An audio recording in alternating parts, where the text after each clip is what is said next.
Good morning. I'm very happy to be delivering hopeful news and great news here this morning for the state of Washington.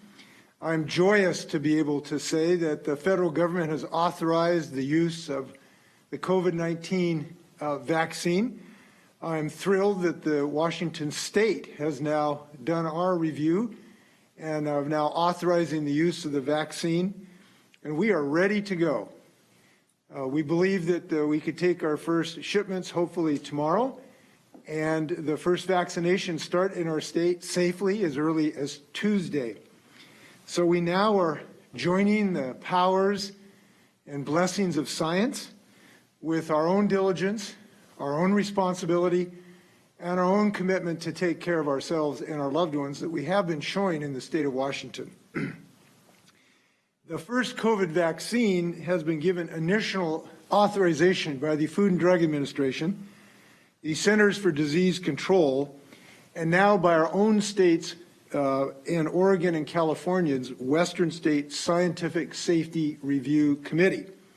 The work group, comprised of vaccine experts from Washington, Oregon, and California, and Nevada, has been meeting to review the data and the analysis that has been released by the Food and Drug Administration and the Centers for Disease Control. And we know that after months of fighting this relentless virus, we now can begin to use this this vaccine against this virus, and add that to our tools that we have been using of acting responsibly by masking up and socially distancing, which we've been using to effect here in our state. Now, this cannot come soon enough, obviously. Our state is closing in on 200,000 Washingtonians that we know have been infected, and there are many more that we have not had the tests for. And unfortunately, we are approaching the loss of 3,000 Washingtonians to this dread disease. So we know there's much to do, but having this vaccine is just tremendous news for our state. Over the past few days, the FDA and the CDC have granted the initial authorization for the Pfizer and BioNTech vaccine. So I'm pleased to announce that our Western States work group gave their unanimous recommendation to the vaccine last night. They communicated that to me this morning, and that group is encouraging the immediate use of this vaccine. This was a 17-member work group. These members have diverse relevant expertise in medicine and pediatrics, in public health, in biostatistics, in pharmaceutical sciences, and epidemiology, and we appreciate their efforts. So they communicated this recommendation to me and the other governors of these states this morning, and Washington's representatives of the work group are here this morning. You'll hear from them in a few moments. Now, given this rigorous process, I am extremely confident that Washingtonians can begin to receive this vaccine in a safe fashion. As you know, because there had been some questions raised about the federal approval process, our state and the other states stood up an independent process so we could give an added layer of assurance to Washingtonians that this was on the up and up, that we followed standards, and we have a safe and secure vaccine. These experts, after review, advised me that the FDA followed its usual process as it normally would in reviewing a vaccine for emergency authorization. This is very reassuring to me, and I hope to others, to start down the road to recover from this pandemic. So vaccine doses, we hope, will be arriving tomorrow in the state. And again, we hope the administration begin as soon as Tuesday. Now, vaccinations will begin in our healthcare settings to our heroic healthcare workers who are most at risk to transmit the disease or receive the disease, and also to our folks in our long-term care facilities and folks in our tribal communities. Health systems and local public health departments have been working hard to prepare for this vaccine, and we appreciate their efforts, both locally and in our state efforts. This is a crucial moment. We have been waiting for months for this blessing, and it marks a turning point in this disease, but we obviously know we have a long way to go.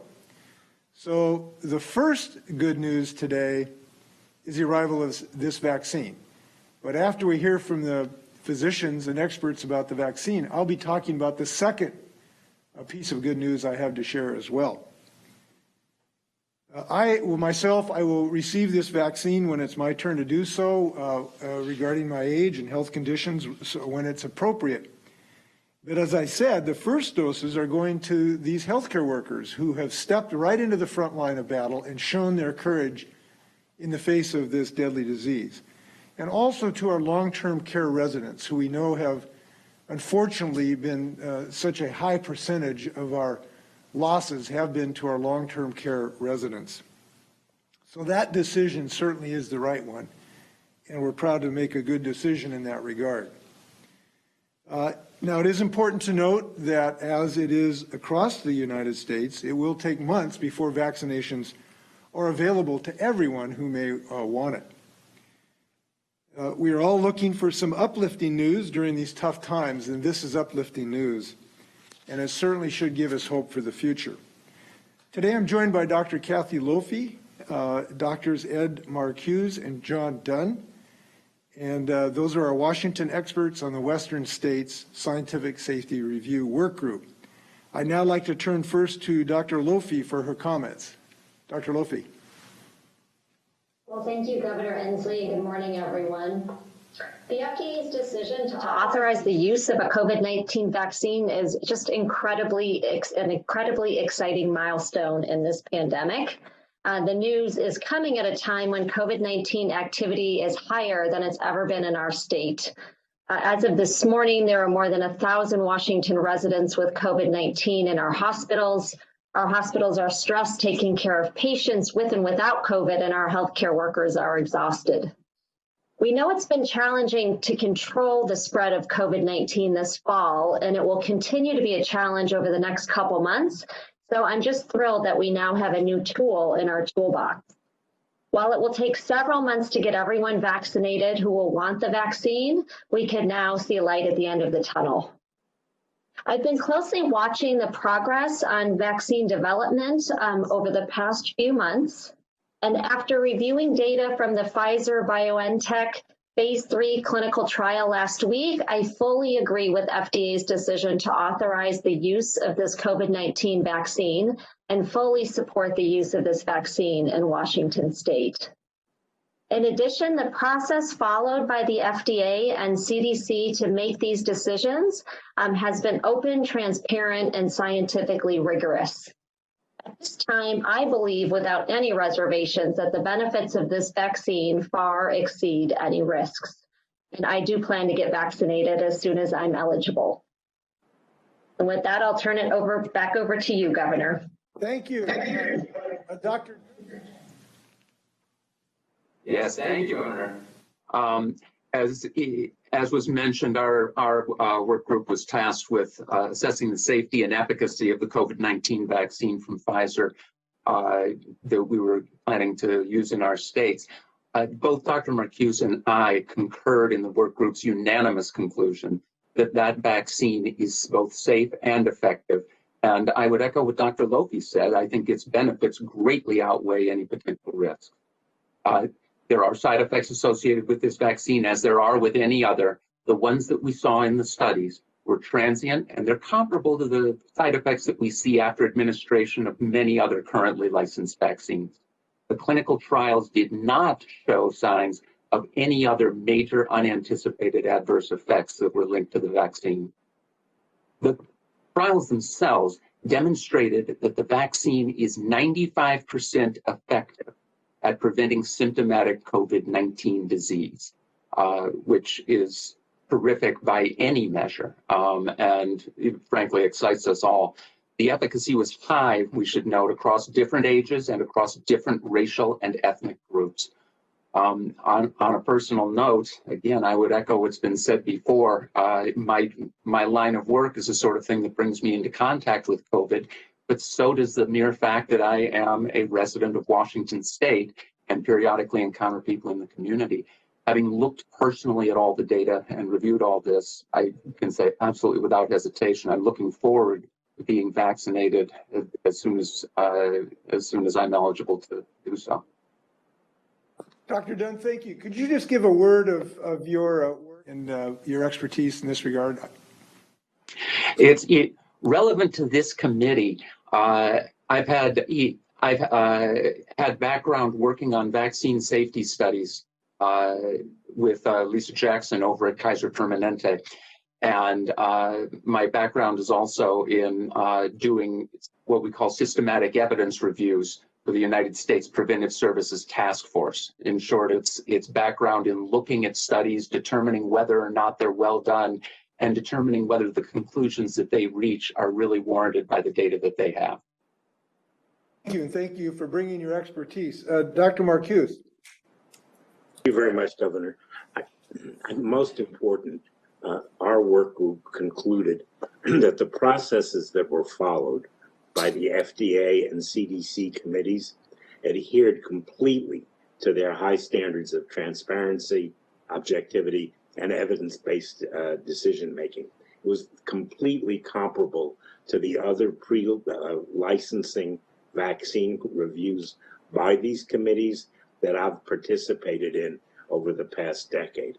And I might add that that process is really the gold standard for the world in reviewing vaccines. The difference between what we do in this country, for example, and the United Kingdom is the United Kingdom licenses on the basis of review of the manufacturer's data alone. In this country, we require that the data be reviewed independently by the FDA career staff, and our review committee had the opportunity to review the data and those two separate analyses. The process that was followed was absolutely rigorous. We think the systems are now also in place to confirm the safety of the vaccine as we go forward. This is absolutely of paramount importance to gain and sustain public confidence in the acceptance of this vaccine. And I too look forward to whenever my number comes up. In a good way. Dr. Marcuse, could you just tell us about your background? We should have given you a better introduction. I have been I'm a pediatrician, retired faculty at UW. I've had the privilege of being involved in vaccine work for over 50 years. I have served on prior committees, ACIP, or the Advisory Committee on Immunization Practices of CDC, on the FDA's VRBPAC, or Vaccines and Biological Products Review Committee, and as a member and chair of the National Vaccine Advisory Committee. I spent a total of about 24 years on those committees. Doctor, could you just briefly describe what the committee did, when it started its work, and generally what you reviewed before you reached this conclusion? So we began, about 10 days ago. We immediately worked out what our processes would be. As you mentioned earlier, it was a 17-member group with really diverse expertise. I think 9 or 10 members of the group have all past experience on these various government advisory committees, although they are independent, mostly academicians. We then had access to the data the manufacturer submitted to the FDA, these huge data files. We then, many of us observed virtually the VRBPAC meeting, again, the FDA meetings and the ACIP meetings. And then we, as a committee, met after each of those meetings and reviewed the slides and data that were presented, and then discussed each point.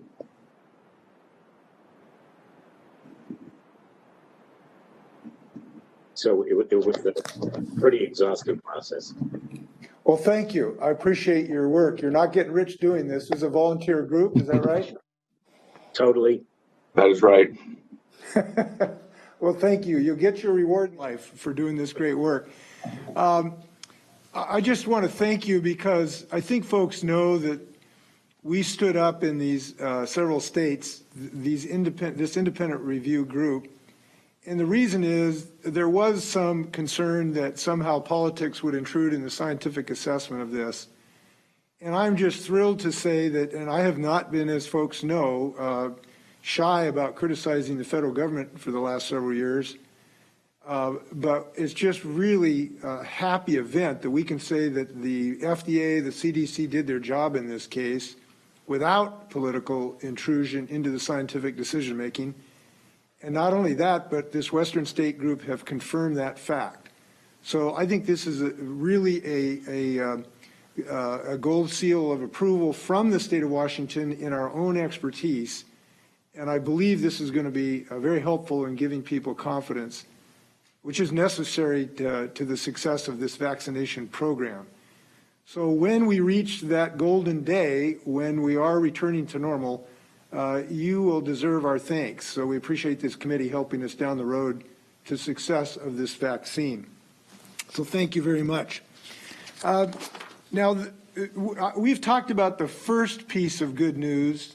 We have a second piece of good news this morning, because we know that with this vaccine, our challenges are not at an end. We know that it will be months until everyone is vaccinated who will want the vaccine. So we know we have more work to do. And I want to paraphrase Churchill, who said, this is not the end. This is not even the beginning of the end. It is the end of the beginning. But here's the great news. We now know there will be an end to this turmoil and this trauma and this challenge. There will be an end because we know that this vaccine is going to work, both to prevent death of COVID-19 and to be safe in its administration. So we now have in view the end of this pandemic. But what we also know is that this is not the end today. We have more work to do ourselves to protect ourselves and our loved ones. But the good news is this. We have demonstrated in the state of Washington that we have the courage, we have the resilience, we have the diligence, we have the compassion for our families to actually protect ourselves during this interim period, because we have demonstrated it. We have demonstrated using masks. We have demonstrated business owners acting in consideration of hygiene. We have demonstrated it in how we celebrate holidays and how we socialize with people by avoiding in-person, inside events where this transmission can occur. So we have what it takes to marry the genius of science that is now such a blessing with our own individual behavior to see us through. But we have to exercise diligence, because I liken this to being on a ship of safety, and we now know we can see the port, we can see the safe harbor. It's in view with this vaccine. But we're not in port yet, and it is just not the moment to jump ship. We see safety on the horizon, but we all got to keep pulling on this so we can get to that safe harbor together with the minimum loss of life. But we know that we can do that because we have been doing great things in the state of Washington. I want to thank all Washingtonians who are pulling on this rope in this regard. So our safety measures will continue for the months to come, with increasing confidence that our own personal commitment and our family commitments now have added value. Look, these were the good things to do always, but now they have added value because we know that the end is in sight. And we can slow this infection rate if we keep up this fight today and in a few months to come. So as we go into the holiday season, I want to thank all Washingtonians who figured out a way to celebrate Thanksgiving safely, and thousands of Washingtonians did. We appreciate that. As you know, one national study showed that Washington led the nation in families that decided to celebrate Thanksgiving in a safe way. Now we're heading into other holidays, no matter what holiday or faith you are in.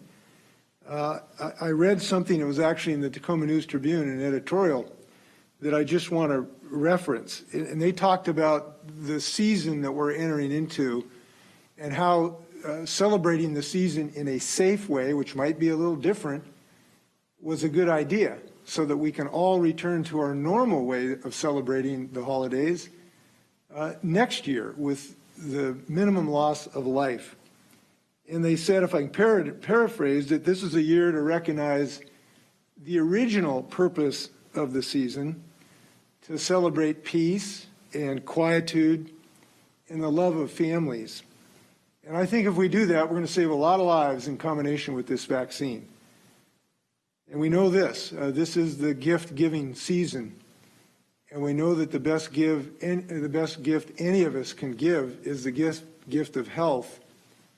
And that gift now, I hope Washingtonians want to give to everyone around them, families and otherwise. So this is a great day for a vaccine, but it is also a great day to celebrate what we have internally in our own hearts, which is our own commitment to save people's lives in the upcoming months. I'd like to thank everyone in the Washington State Department of Health for their tireless efforts for implementing this undertaking. I've been involved in regular briefings, and I can tell you they've been working day and night to get this job done. Leading that effort has been Michelle Roberts, who's available for questions, by the way, today. And with that, now I'd like to stand for questions, and the doctors and Michelle are also available for questions. Up first, we'll go to Sarah Gensler with McClatchy. Go ahead, Sarah. Thank you. This is for the doctors. There's a paragraph in your letter to the Western state governors about uncertainty around some of this, which we're all aware of, such as the duration of the vaccine's protection and its safety for pregnant women. How are you thinking about that uncertainty, and how should individuals interpret that uncertainty in the midst of all this excitement?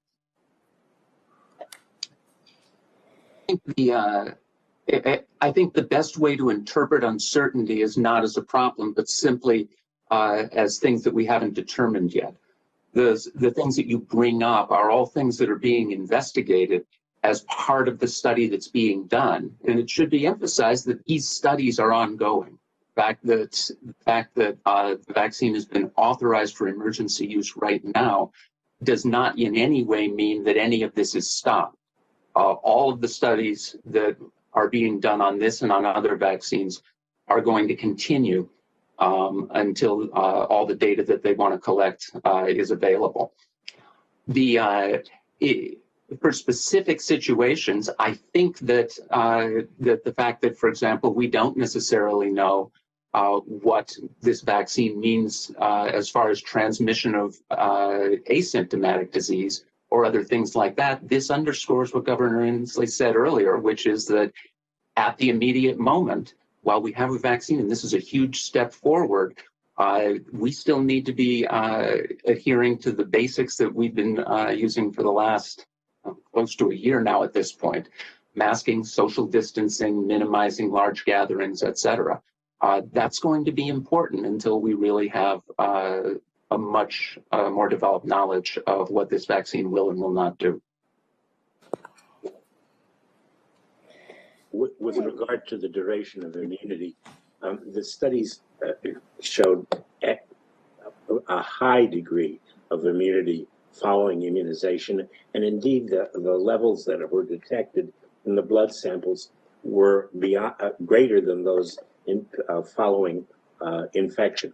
So there's every reason to believe that this vaccine will provide durable immunity. Whether that turns out to be 6 months, a year, 2 years, it's too soon to tell.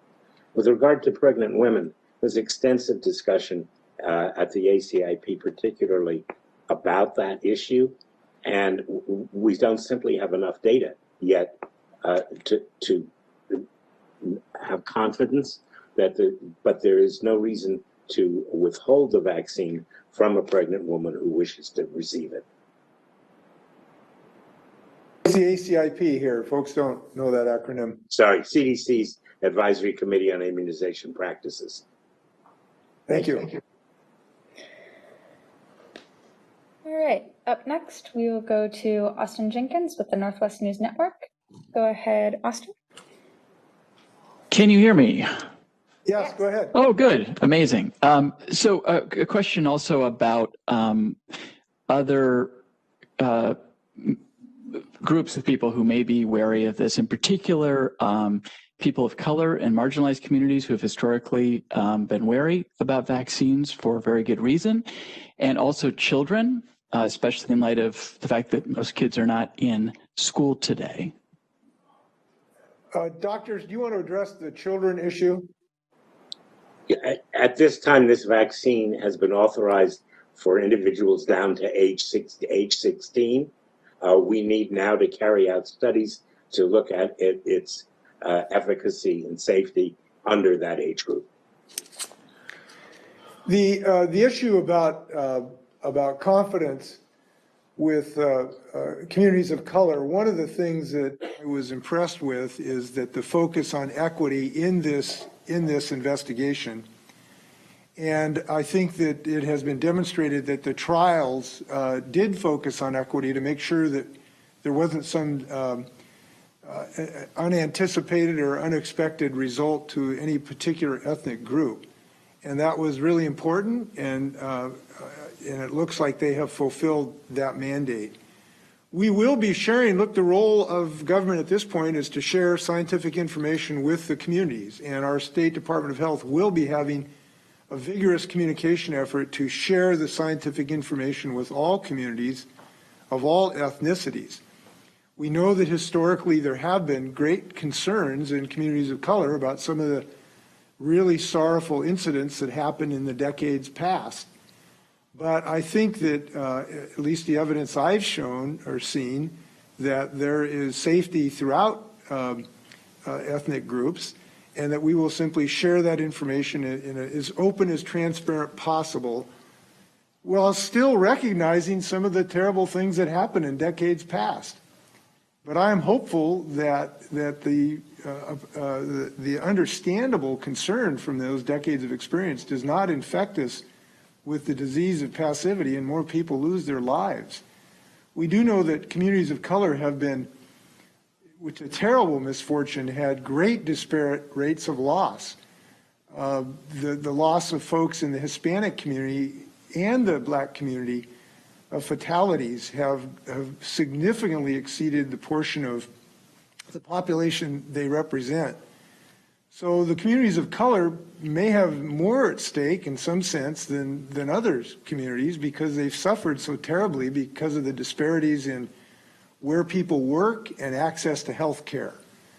And so we are really hopeful that we have broad scale acceptance of this to save these folks in these communities, to not allow the sins of the past to result in increased rates of fatality in these communities.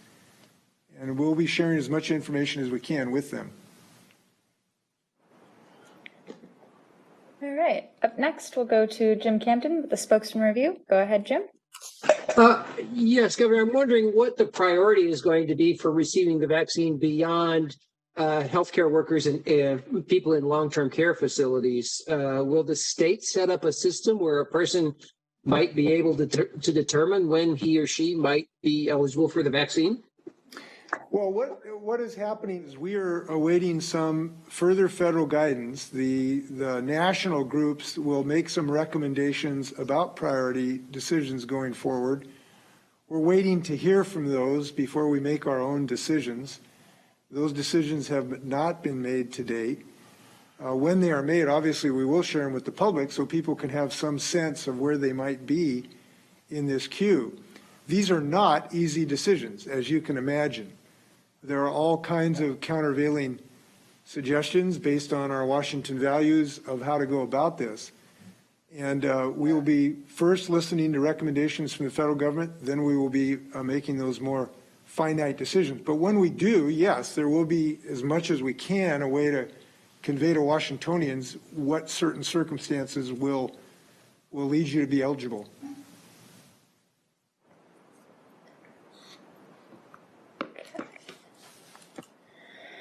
All right. Up next, we'll go to Deborah Horn with Cairo 7. Go ahead, Deborah. Thank you, and thank you to all of the participants. I wanted to ask a question about the fact that it's not just people of color, Governor, and others who are opposed to the vaccine. There are groups known, one of them, the Seattle Truth Network, and one of the things that they're talking about is, will employers be able to force their employees to take this vaccine? What measures can be done if people say, I don't want to take it for whatever their reasons, they don't want to take the vaccine? What protection will there be for them? Well, we'll have to give you a more detailed question. My understanding, we do not have a specific statute that addresses that issue at the moment. That could change. But right now, what we're depending on are people's voluntary decisions to protect themselves and their loved ones. And I have to say, having a look at this really extensive review of multiple scientific authorities, based on the genius of science, and this has been the genius of science. Look, this is an incredible event to develop a vaccine in this length of time. And now having multiple filters, if you will, of scientific inquiry, including the FDA, the CDC, multiple committees, and now our own committee. Look, you got to understand, I've been as questioning and untrustful of this administration as maybe anyone in the country. So I've been very diligent in making sure that we look at every single decision coming through this through the lens of skepticism to some degree. So I've been healthily, in some sense, healthily skeptical. But what we have demonstrated is that there is scientific certainty about the safety of this product. And we are relying upon Washingtonians' commitment to following science and truth. And the truth is in the science. It is not in our fears.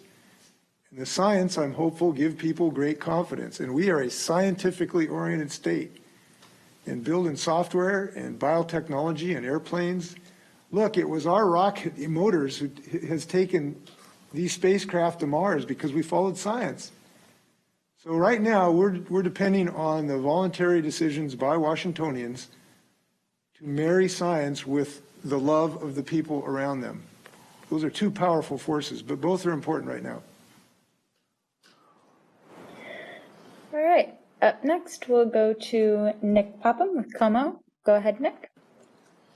Hi, Governor. Thanks so much for taking our questions today. I was curious, you mentioned the vigorous communication effort that's going to be underway over the next few months. I was wondering what that might look like over the next few weeks and months as we get deeper into people getting this vaccine and then others waiting on it. Kathy Michelle. I'm sorry, Karen? Sorry, Kathy and Michelle to address that. Kathy, Michelle, do you want? Sure. Thank you for the question. We want to make sure every person in Washington has accurate information about this vaccine and hears about it in multiple ways. So we'll be doing lots of different strategies to share that information. We will have commercials and media information out there. We'll have different advertising. We have roundtables coming up this week with different external experts, different doctors and others to share information about the vaccine. We're doing those types of events in different languages, so people have an opportunity to hear from experts, hear the science, ask the questions they have. We also are going to make sure all the healthcare providers who will be counseling patients on when it's their turn to get this vaccine, that they have good information and that they're prepared and ready for those conversations. Yeah, I would add that one of the reasons our state has been relatively successful, as you know, today, according to the newspapers, we have a lower known infection rate, probably better than 45 other states. And we think one of the reasons is because we've been very assertive in our communication efforts. If you're watching TV lately, you've seen multiple advertisements about this. You can anticipate seeing more about the vaccine now that we have a vaccine. And we've done it in multiple languages to make sure everyone has access, and we have done it using trusted advisors in communities to have people who actually understand the communities. And that's one of the reasons I think that we have been successful. So that will continue in regard to this vaccine. A few follow-ups. Yeah, up next we'll go to Sarah Gensler for a follow-up question. Go ahead, Sarah. Hi, yeah, this is for Michelle too. I'm looking for just some more specifics on these first doses. So we know an estimated 62,000 doses of this vaccine will come in an initial allocation and then expect a total of 222,000 by the end of the month. Health officials have said there's an estimated 300,000 high-risk healthcare workers in the state. So will all of these 222,000 doses go to healthcare workers initially, or will some of these go to those long-term healthcare facilities and tribal communities that the governor mentioned? Yeah. Go ahead, Governor. Can I speak preliminarily, because it's important? The number 300,000 isn't necessarily those who are at the highest risk. And what we are doing is having the medical organizations identify those who are really at the highest risk. These are people who do intubations, who work routinely with COVID positive patients. So that term has been a little bit misunderstood in that regard. Yeah, the other piece I'll add is that these initial doses, the 62,000 you mentioned, is going to reach over 40 or around 40 facilities in 29 counties, one pharmacy serving long-term care facilities across the state, 2 tribal nations, and 1 urban Indian health facility. So that's just these initial doses. As Washington continues to get additional allocations from the Centers for Disease Control, a vaccine over the next several weeks, we'll continue to be able to add more organizations and more counties receiving the vaccine. We do want to make sure people understand in the real world, just because you work in a healthcare setting at this moment, it doesn't mean you're in the high risk category that this prioritization refers to. So the high risk category, those individual decisions are being made by the medical organizations. But we've made clear that it pertains to those type of working people who have the extreme exposure in these environments where they have to have aerosols when they do an intubation, or most of their day is working with COVID-19 patients. It is that group that is prioritized in this round of the priority. All right. Up next, we'll go to a follow-up from Austin Jenkins. Go ahead, Austin. Oh, thanks very much. Governor, could you just address the violence of the last couple of weekends in and around the Capitol and what might be done to going forward to keep future violence from happening? Well, I have to tell you, it's maddening. It's just maddening. Here we're in the middle of a pandemic. We now have a vaccine. We have a new president.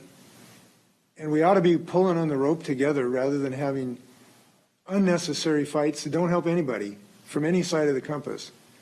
So I'm expressing great disrespect for those who are engaged in violence without benefit to anyone from any source, from any side of the ideological compass. So what we're doing is trying to diffuse tensions as much as possible.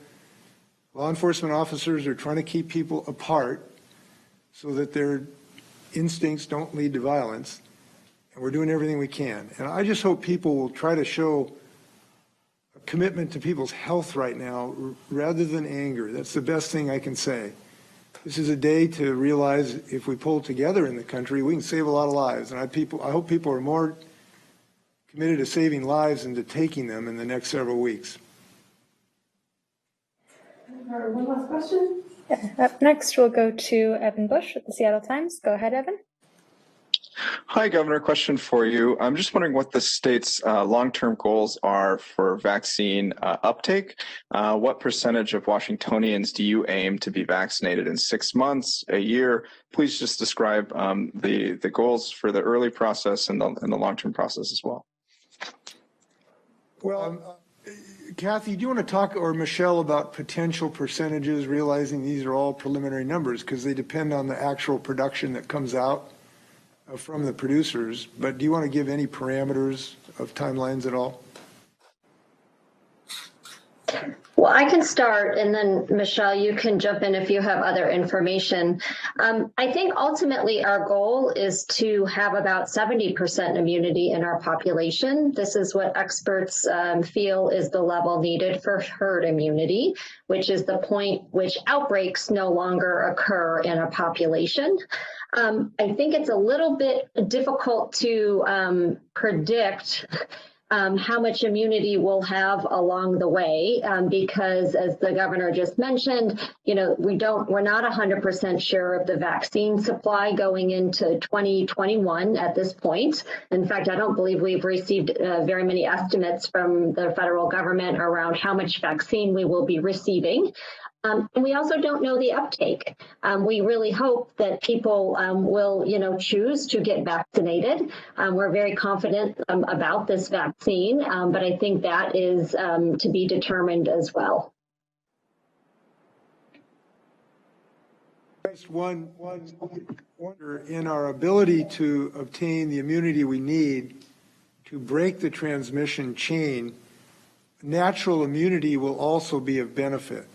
So in the upcoming months, we will have increase in immunity both because of the vaccine and because of folks who unfortunately have positive COVID numbers. Now we're trying to keep that one down as low as humanly possible. And I just hope everyone can add to that great national effort. We've got time for one more follow-up. We'll go to Deborah Horn with Cairo. Go ahead, Deborah. Thank you so much. I wanted to know what effect will the potential extraordinary emergency use authorization that may come this week with the Moderna vaccine, how will that affect the number and use of vaccines in this state? And will you do the same thing with that you've done with the Pfizer vaccine? Yes, you can anticipate similar process with similar rapidity, which we're really, really happy about. Michelle, do you want to address potential dates in that regard? Yeah, we are really looking forward to the federal review of the Moderna vaccine this week as well. The independent advisory committee of the FDA is meeting on this Thursday, December 17th, to review that vaccine. And then we will anticipate the same steps will follow. Our Western State Committee will review, that the CDC Advisory Committee on Immunization Practices. And then if the FDA does make an emergency use authorization, that vaccine would start flowing into our state the week of December 21st. We are really excited about the potential for the Moderna vaccine. There's just less logistical barriers with the Moderna vaccine than with the Pfizer vaccine. And our initial allocation is much higher. It's 128,000 doses if that vaccine receives FDA authorization for the first week, that week of December 21st in Washington state. So we'll be able to get that vaccine to a much broader reach across the state. My final sentiments are that the enormity of this success cannot be overstated. Just this past February, you could have become a very rich person betting, that this was going to become available in December of 2020. It is an enormous scientific achievement, and it is a gift. It is a gift of intellectual capability, entrepreneurial zeal, a lot of hard work, a decision by the federal government to invest in this at the same time it was being approved, to actually manufacture it. All of these combined in a tremendous achievement. And to not use it, we just can't allow that opportunity to go unanswered. So I'm most hopeful that we follow the science, we receive the vaccine, and while we're waiting for its total application, that we're all safe this holiday season. It is a wonderful holiday season in the sense that in the darkness of the year, we have this bright light of recognition that we have the end in sight for us. And I hope everyone will take an opportunity to use those great gifts that we have, the gift of the vaccine and the gift of our own diligence. Those are going to do good things to save lives in this state. With that, please be safe.